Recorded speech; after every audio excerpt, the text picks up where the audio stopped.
Hi, I'm Nathan Lusley. I'm going to read a story called Burlap to you from my new book of stories called Sibs from Aqueous Books. Burlap. During the day, the moon is in the sky. It is a sideways smile through the sunny branches. She looks at me that way. She takes my hand and we step down the hill, just us two. It rained this morning. The wet grass licks my feet, little rough cat tongues. She says she has to show me something. It's important, she says. It's almost as important as. I look at the moon and then at the sun. I look at the branches between them. I was there, but I wasn't there. I was there because I could see the water. I could see the sand where we went to watch. The rocks were there. The moon was in the water, and the clouds were behind. I wasn't there because I couldn't feel anything. She couldn't speak to me. It was like she had a mask on. It was her, but it wasn't her. The air was warm and the water was fast. When it was like this, Mommy said we shouldn't be anywhere near it. 10 yards back, she said one time, but I didn't know what a yard was. But she wasn't listening, and Mommy wasn't there anyways. Her face was on little Caroline. She would say Caroline was a job. Caroline was giggling and laughing. Caroline held her long fingers and looked up at her. She looked at the water and laughed at that. This was new. Mommy didn't laugh. Daddy didn't. Nobody did except for this one. I remember Mommy put her hand over Caroline's mouth once. Caroline's eyes turned like a fish. Mommy never wanted to hold Caroline to her. She never wanted to touch her. My sister always would. My mother said she had nothing to do in the summer anyway. Caroline was a job. I would help her. For months, Daddy was never at dinner. He would come home late at night. I would hear him in the hallway. I could smell smoke and other things. He would say that he has to blow off steam. I wondered what that meant. His voice sounded different then. He talked loudly, and she would shush him like Mrs. Greenwalt does at assemblies. My brother John would ask me what's happening, and I would tell him to go back to sleep. Then he was back at dinner, and it was like nothing was wrong. During the time he was away, she stayed in her room. Mommy would make tea and cup her head over the mug of steam. She would wrap herself in blankets and talk on the phone. My sister would feed Caroline and change her. I would sit next to her downstairs and read the ABC books to Caroline. We would eat oranges and bread and hide in our rooms. One day after school, Mommy wasn't there either. Her car wasn't there, and she didn't get back until after Daddy did.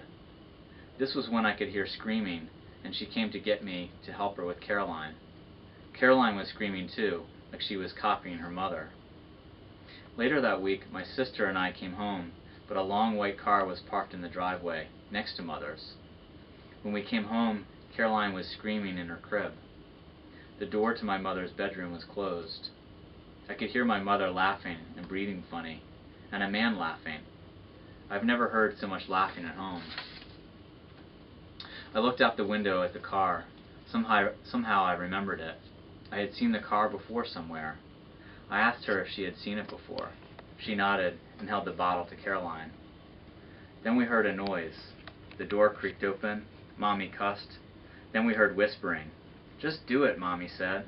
"What's the worst that can happen?" Then they chuckled. I heard feet on the steps, fast, hard feet. I could smell leather. A tall man walked down to where we sat. His hair was wet, and I could see the comb marks through it. He was taller and bigger than my father, and he wore a white, wrinkled shirt and a black jacket, even if it was hot. His pants looked tight on his legs.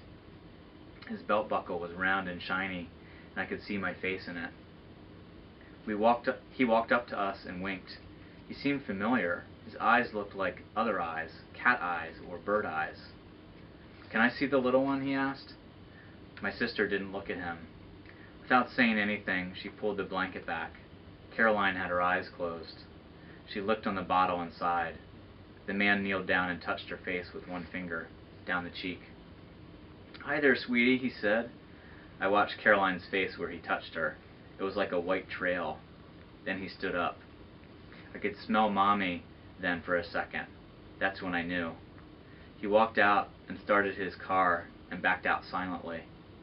That's when she looked at me that way. She never said anything, but I knew. She couldn't hide it, even when she looked away, even when she closed her eyes. It was just waiting then. It was just finding out how she would do it. School was out then, and the nights were short. I held Caroline close that day. My sister did too. If she were going down to the river, it would have to be late. I was there, but I wasn't there. I don't remember her waking me up at 2. I don't remember her cradling Caroline so she didn't cry. I don't even remember the flashlight down through the woods to the path. But I can see the sack like the kind we used at school on field day. She dropped rocks in it. She pulled up any she could find until I couldn't lift it. I wondered if the sack would break, but I didn't ask. I could see the points of the rocks pressing against the sack. I held Caroline and she giggled like she did, the moon in her eyes, the smell of her, like powder, like soft dandelion seeds. Mommy's laugh, whispers and screams. She took Caroline from me and kissed her forehead. She held her to her so hard, and I did too. We took off our clothes and slid her in the bag. Bye, little one, she said. Bye-bye. Caroline looked up from the rocks and cooed and grabbed the bag and giggled. She stood over her and watched. Then she pulled the strings tight. Then she knotted it up the top. It took both of us to carry the bag, and the water was fast and cold. I started shivering. The farther I walked, the colder I got. We walked to our necks and let go of the bag. I could feel the weight hit bottom. Her in it. The river mud squished between my toes, and I was shivering, shivering, shivering. She took her clothes and dried me with them on every part. Then she pulled me to her, and we gasped for air, holding and holding. During the day, the moon is in the sky, and we're walking down there again. The grass scratches against my skin. I wonder what will happen next, just for a second. But her arm around my shoulder feels good. I can feel her warm skin where I was still cold. We walk to the path and down there, and she touches my face. She kisses my nose and cheeks and mouth. She says we are blood, pure blood. She says you have to do something to protect pure blood. There's a difference, she says. Then she closes her eyes like she does. She lays me down in the sand, and I can feel the pebbles knot into my back. She presses on top. This is the way it should always be, she says. The sound of the water is all I can hear. It is smooth and hissing like before. I close my eyes and listen. It's like skin on skin.